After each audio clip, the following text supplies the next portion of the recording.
Hey guys, welcome back to another video. Today I want to talk to you about this lens. This is the Canon Nifty 50. I have a love-hate relationship with this lens and I want to tell you why. This is the first lens that I bought myself. I got my Canon 1100D with the kit 18-55 for my 18th birthday, and I never really kind of kicked off with photography for a very long time. I also got the Canon 18-135 EFS lens, which still remains one of my favorite lenses to this day. I actually love using it with the Blackmagic. If I was just going to take the Blackmagic out on its own without the cage or anything that I like to have it set up with, I would take the Blackmagic, 2 batteries, and I would take that lens because it just offers such a wide range of options for shooting when you're out and about, and the image stabilization that's on it compensates for the fact that the Blackmagic doesn't have IBIS. But enough about that lens, let's talk about this one, the Canon Nifty 50. Now, I didn't really see the need to buy myself a new lens up until the point when I wanted to start taking gig photos. So I used to live in Bristol when I was at uni, and when I was there, I went to loads of gigs. I played in a band as well, so I wanted to make the most of my time and start, testing my skills as a photographer, but as a hobbyist at the time. So after doing some research into lenses and learning kind of more about the physics behind a camera, I realized I needed more light to be able to hit my sensor, therefore I needed a faster lens. So I needed that wider maximum aperture, something more like an f2 or maybe even less than that. So I started looking around. So I found the f2.8 24mm, which would have been a good choice. That was around about £150 second hand from London Camera Exchange on Baldwin Street in Bristol. And then there was the 50mm f1.8, which was going for around about £75–80 if I remember rightly at the same place. Now, what I ended up doing was going for the 50mm f1.8 purely because I'd seen great reviews on it, and it was also half the price of the other one. And as a struggling student, counting the pennies, I was obviously going to go for the cheaper one. Now, what I didn't understand at that point was the focal range element of things. I didn't really kind of think about it. I didn't understand it. I didn't bother researching that part of it. I only really researched the aperture side of things. So I was still, really new to the whole photography game, the whole videography game, everything at that time. I'd still say I'm pretty new now, but that's neither here nor there. So when I was looking for these, I probably should have gone with the 24mm just because it's wider, because shooting with a 50mm on the 1100D, which is a crop sensor, obviously meant that I'm basically shooting with an 85mm, and I'm not gonna lie, like, these venues are tiny. They're like small pub style venues, so you'd be kind of in a room like not like this, but you basically be in like a living room sized stage set, have maybe 50 people maximum capacity in these stages, and you would be like literally standing in front of the bands. There's no stage, it's literally all the same level. So obviously 85mm at that point was not really the kind of thing that you should be shooting with. You need something a bit wider, because all you're gonna get is like this much distance, like head to maybe the top of the guitar, or maybe the drummer was fine because he was further back. You could get some good shots of the drummer, but the guitarist, nah, not happening. So shortly after picking up the 50mm lens, we did actually go on holiday, and I took the 1100D and the 50mm, and that was it. And I actually loved that combination for traveling.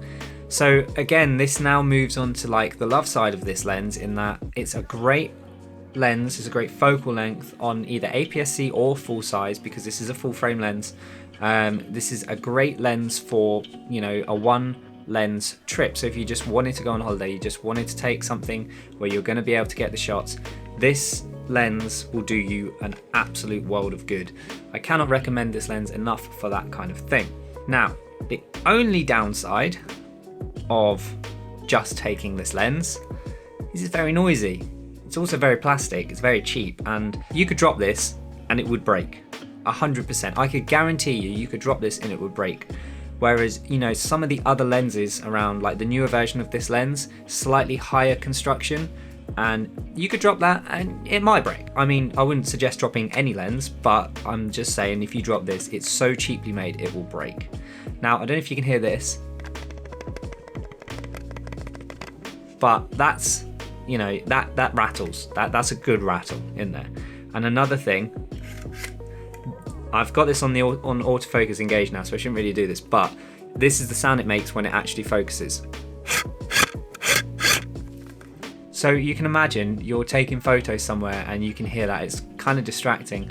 Also, it makes it terrible for a video lens. If you're doing something like a documentary and you want to use this lens is so noisy when using autofocus. So I use it with my M50 quite a lot. Yeah, that's 70-200 video on that coming soon. But I use that with my M50 quite a lot with the speed booster. So it is essentially a 50mm lens. Speed boost and again, anyway, yeah, I've done that already. Let's keep it on this. So the 50mm lens on that camera with that speed booster is great. However, that noise, the autofocus noise, is absolutely horrendous. I cannot suggest using this for video at all. It's not made for it. It sounds awful. To be honest, actually, the autofocus motors are crap, just in general. Like, it hunts like a mother. So you might just say, oh, well, just use manual focus. Not that easy, because the throw distance on this lens is that, maybe 90. Nah, I'd say that's about a 60-degree throw distance on that lens. That is terrible, absolutely useless. Like, you try focusing on this thing, you're gonna miss straight away, especially if you're using f1.8. So again, it's one of those things of, it's great for certain things. It's a really fast lens. It is really sharp. Like, if you are actually taking photos with it, not too worried about all of the drawbacks, it's a very sharp lens. And for that reason, I would definitely recommend it.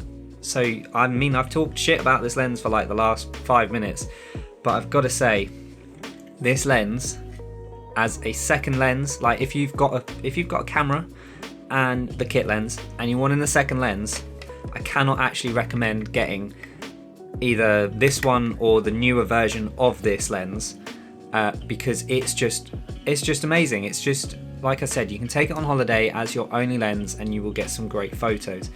If you're shooting on a mirrorless camera like the EOS R and you don't want to take the big heavy 50mm, super light lens, like it weighs almost nothing. I'll put the actual weight of it here.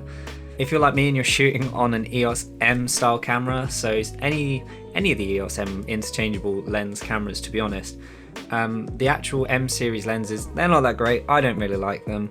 They're pretty expensive. They're like, I just can't recommend them. I don't like them. I think the M mount series needs a lot of work. So if you are doing that, I would suggest getting something like a Viltrox speed booster. I've got a video for that and I'll link it up here. I would suggest getting one of those and using this. I think total price for that would be about £250 if you're picking up one of these secondhand. And I mean, like, you'll be set. Like I said, go on holiday with this kind of thing. Full frame 50mm is basically what your eye sees anyway. I cannot recommend that combination enough. If you're shooting video, I kind of recommend this lens. I wouldn't recommend it if you're needing the autofocus and you're needing audio, because the autofocus is so loud. Like I said, if you're like recording and all you can hear is this, like this is roughly where the lens would be if I'm talking, yeah, like no point. But if you want to record yourself some tasty B-roll, this thing is great.